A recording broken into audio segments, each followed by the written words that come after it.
Good morning or afternoon. My name is Dr. Lisa Boss, and I'm here to go through a video with you that will help you write the introduction to your paper in 6105. So let's just start out in Canvas here to get oriented. So I'm on the N6105 module page. And you can see where there's the course the course overview, helpful resources. So this is where I pulled the examples of these two studies that I'm going to go through for you. So you can pull them from there and print them out. Module 1 should already be done. So that was where you were drafting and finalizing your clinical research question with your faculty. So then at this point, you're ready to go with Module 2. And so I'm just going to click on Module 2 and kind of show you something. It'll work. So we have Module 2 where you have key ideas and course objectives, or module objectives. So this is the recommendation on how to use these short videos that I'm making. So the best thing for you to do is to go to the module that we're in and read the key ideas and understand them. Read the module objective so that you know exactly the expectations. Go through the readings and video and PowerPoint presentations that are provided. And then watch the video last before you're ready to write, because it kind of sums everything up. And I'll provide you with some examples. I will show you exactly what your paper could look like. So in this module, we have introduction, background, and significance, and theoretical framework. So this one video is only going to talk about the introduction. So I have two examples for you that I think are really good and I like them. The first one is American Journal of Preventive Medicine, and the title is Interventions for Childhood Obesity in the First 1,000 Days. So you can see they have their abstract here, and then on page 2 it says context. And what context means in this journal is introduction. So they start out, well, first let me tell you what the introduction should look like, what it should do. So it should be very short. It should be clean and concise. It should say something that's going to grab the reader's attention and reel them in and make them want to read your article, and then they're going to be just so passionate about these same variables as you are. So starting out, it's a good idea if you want to be dramatic. And so dramatic is different than exaggerating, of course. And so with drama, I would advise that it is okay to introduce some sort of statistic that might be alarming or that might really show how your variable is a huge problem. And so here they chose obesity to start with on their introduction. And they're saying, hey, obesity has reached historically high levels. 1/3 of the US adult population has it. And then ultimately, 17% of kids 2 to 19 already have obesity. So that definitely builds their case that this is a huge problem.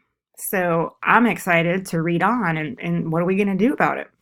And so then they go on to talk about the first 1,000 days of life, which also kind of reels me in particular because I've never seen the first 24 months age group written as the first 1,000 days of life. So I'm kind of curious to read on and really find out what that is. But they kind of talk about it, but then they really just talk about how those two variables are related. How is obesity related to the first 1,000 days of life? And why is that time period so important that we need to focus this entire paper on it? And so ultimately, at the end of this paragraph, they're saying identification of effective early life interventions targeting modifiable factors is critical for obesity prevention. So then they go here in this third paragraph and they're giving you a slight small review, a literature review. So they're saying in 2011, there was a Cochrane review, and these are the findings. And so the findings were okay, but we could really have something better, is the message. And then they go on to talk about some more randomized controlled trials that were done, but also it just really wasn't enough. And so those 3 paragraphs there really explain how these 3, or let's see, how many variables? Interventions, childhood obesity, and 1,000 days. So they really talk about how these 3 variables are related. So first of all, how is obesity related to the first 1,000 years of life, or days of life, sorry. And then ultimately, there are some interventions that have been done, but they're really not adequate. And we still have this huge numbers of obesity. So obviously, we need something else. And so, really, that's their message. And so, I think that's a really good example of a template that you could follow. So, you need to think about your own variables and think about what would be the best one to talk about first to get people's attention. What has a good statistic somewhere? And then go on, talk about the second variable and how it's related, and then go from there. So that's one example. Another example is effects of self-management education for high school children on asthma morbidity. So this one actually says introduction, and they start talking about asthma, one of the most prevalent chronic diseases of childhood and adolescence. Then they're building their case that it's so important and it has all these adverse outcomes because they have decreased physical activity and missed days of school, money you have to spend on medication, ER visits, hospitalizations, and then even death. So they're saying this is a very severe disease, and if it's not managed properly, you can have these really bad outcomes. So that goes right into them talking about their asthma treatment and how compliance is important and management of requires mastering several tasks, including symptoms and impending attack. And really, the message is how are we going to do that? And so, their last sentence here is effective patient and family education is an important component in the mastery of these self-care skills. So, they really just set themselves up to be able to continue on from this point, building their case about how this is so important. So then the next 2 paragraphs, they go in then to talk about school-based asthma education. And they talk about that really with a tiny bit of evidence there. And then their 4th paragraph has to do with this is what we're doing in the future. And then they go on to their background. So I think this again is another good example of a template that you could follow if you want to think about your own variables and how you could put them in there.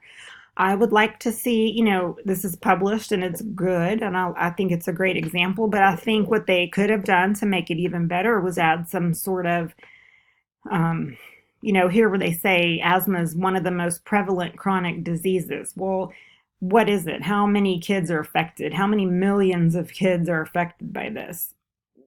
Just to kind of make it even more urgent sounding to pull the reader in. So that's all I have for you, these 2 examples. So one thing that you can do also before you just start writing is to do a little outline. And so, for example, in this childhood obesity article, you could say that your outline might be 1, obesity. Talk about how urgent and how bad it is. 2, the first 1,000 days of life. Talk about how these 2 are related to each other.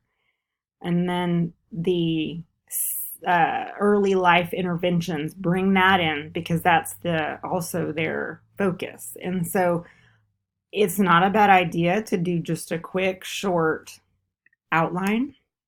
And if you're really not sure if you're on the right track, I've done this as a student, taken that outline to my faculty and said, look, this is what I think that I should write in the introduction. What do you think? Do you think I need more? Do you think I need less? Am I even on the right track? And get feedback, because then, then you're just not writing completely off track and wasting time. A good outline for this second article would be number 1, talk about asthma. Talk about the statistics. Talk about the bad adverse effects from it. Number 2, talk about the negative consequences of poor asthma treatment.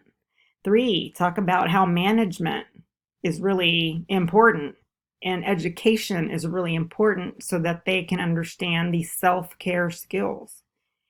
And then go on 3 and talk about school-based asthma education programs and bring that whole piece into it. So those are your examples. If you have any questions, feel free to go to your faculty and ask them. And then just one more caveat about all these videos is that, faculty realize, and we're all different, we all have different ways of doing things. So it's perfectly acceptable for you to listen to what I'm saying and for me to say, this is a good template, this is what yours could look like. And then it's perfectly acceptable for your faculty to say, I think that the introduction should be more of this, or I don't like statistics in the introduction. That's acceptable. At this level of thinking, we all think differently, and there's more than one way to doing something. And so that's really another reason why it's just exciting for you to kind of come up with your own thing and write it out and see how it ends up looking. So that's it. My next video will be the background and significance. Thank you.